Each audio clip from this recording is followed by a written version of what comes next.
Hoje em dia, praticamente todo mundo possui um celular e utiliza ele para bater fotos e gravar vídeos, sendo que a maioria das pessoas apenas abrem a câmera e apertam logo o botão de gravação. Dessa forma, você acaba utilizando o modo automático de captura, não que isso seja 100% errado.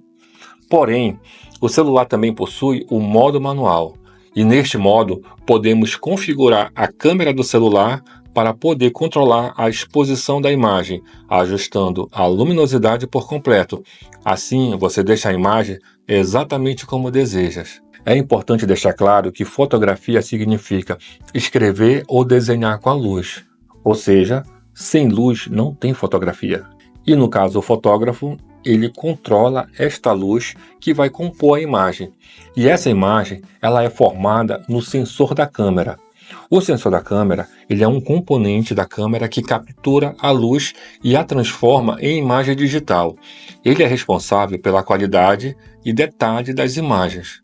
E é aí que entra o famoso triângulo de exposição, onde definimos como essa imagem vai chegar até o sensor da câmera para registrar a imagem. Mas calma, que antes de eu passar todos os termos técnicos, eu vou ilustrar para vocês como é que nós iremos controlar a exposição de uma imagem, beleza? Vamos ao exemplo. Então vamos lá. Essa aqui é a parte prática para que vocês possam entender como é que a luz vai atuar na composição da imagem, tá? Eu estou com uma luz aqui, eu coloquei um tubo em volta, tá? Que vai direcionar a luz para o sensor que está representado aqui por essa caixinha, tá certo? Vou pegar essa capa de celular e observe que com a capa de celular aqui, eu posso bloquear totalmente a luz, sem aparecer nenhuma luz no sensor. Eu posso abrir só um pouquinho aqui, como aparece pouca luz, né? Ou abrir mais aqui, aparecer bastante luz. Posso fazer isso um pouco mais rápido, ou eu posso fazer isso um pouco mais lento, certo? Observe que em momento algum eu estou alterando a potência da luz. A luz aqui está sendo sempre a mesma. O que está mudando é esse dispositivo aqui, representado pela capa de celular, onde eu controlo como é que essa luz vai chegar no sensor. No sensor, a gente vai formar a imagem da câmera. Quando a luz bater aqui, a imagem é formada. E aí o seu papel como fotógrafo, como videomaker, é justamente controlar essa cortina aqui. Você vai decidir o quanto ela vai abrir e também você vai decidir em que velocidade ela vai abrir. E aí tem um terceiro elemento que vai ser representado por esse vidro fumê. Observe que quando eu coloco esse vidro fumê, a luz continua passando, só que ela perde um pouco da intensidade. Olha, viram? Ela fica menos sensível à luz. Ok? Eu vou exemplificar de uma outra forma, peraí. Eu tenho aqui na minha mão um filtro ND variável. Sobre filtros, a gente vai ver na aula de acessórios, tá ok? Isso aqui é mais para exemplificar a sensibilidade da luz que vai chegar no sensor, tá? Eu vou colocar o filtro aqui na frente, tentar segurar para girar aqui. E à medida que eu vou girando, ele vai clareando mais e vai escurecendo mais. Certo? Ou seja, ele vai deixando mais sensível à luz e menos sensível à luz. Funciona como um óculos escuro. Se você olhar diretamente para o sol, lógico que a luz vai incomodar. Porém, quando você coloca um óculos escuro, os seus olhos ficam menos sensíveis à luz. Perceberam como foram 3 elementos que nos ajudaram a equilibrar a quantidade de luz que chega até o sensor?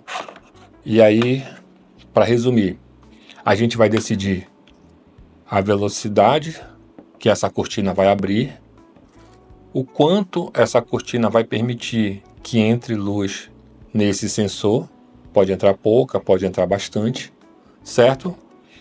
E também a sensibilidade, porque com o filtro ND eu consigo deixar a luz menos sensível ou mais sensível. Quanto mais sensível, mais entra luz. Quanto menos sensível, menos entra luz. Compreendido? Esta relação da luz com o sensor, que eu acabei de exemplificar para vocês, possui 3 elementos principais: o obturador, o diafragma e o ISO, que juntos formam o triângulo de exposição. Cada um desses elementos desempenha um papel crucial na forma como a luz é capturada pela câmera, e juntos eles determinam a exposição final da imagem que você deseja.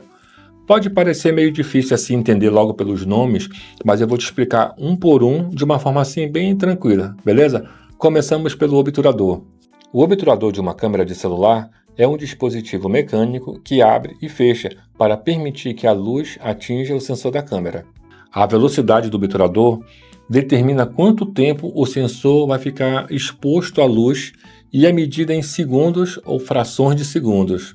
Velocidades mais rápidas, por exemplo, 1/800, 1/1000, 1/1500, congelam o movimento e são ideais para capturas rápidas, tipo alguém dançando. Já as velocidades um pouco mais lentas, por exemplo, 1/10, 1/20, 1/30, elas permitem que entre mais luz no sensor.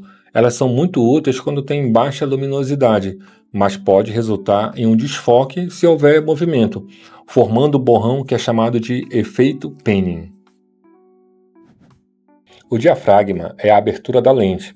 Ele controla a entrada de luz que entra pela lente e passa para o sensor da câmera, e é representado pela letra F.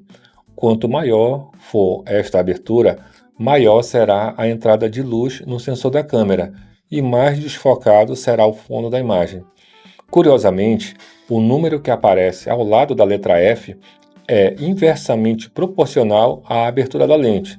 Sendo assim, quanto maior o número de F, menor será a abertura do diafragma. E é justamente na abertura do diafragma que decidimos se queremos uma imagem com um fundo mais desfocado ou não. Se você quiser um fundo mais desfocado, use aberturas maiores, tipo 1.4, 1.8, 2.8. Caso queiras menos desfoque, aí sim você vai usar aberturas menores, tipo 9.0, 12 ou mais. O ISO se refere à sensibilidade do sensor à luz.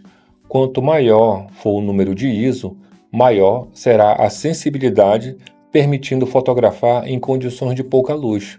Uma escala de ISO baixo, dependendo do modelo do seu celular, possui geralmente números de 100, 400 e são ideais para condições de luz abundante, resultando em imagens limpas e com menos ruído. Já as escalas de ISO alto possuem números tipo 1600, 3200 e por aí vai, e são recomendadas para ambientes mais escuros, mas podem introduzir ruído, deixando a imagem granulada. Lembrando que esses números eles variam de acordo com o modelo do seu celular. Tem celulares que no ISO 800 já tem um granulado ali bem visível, e outros que não.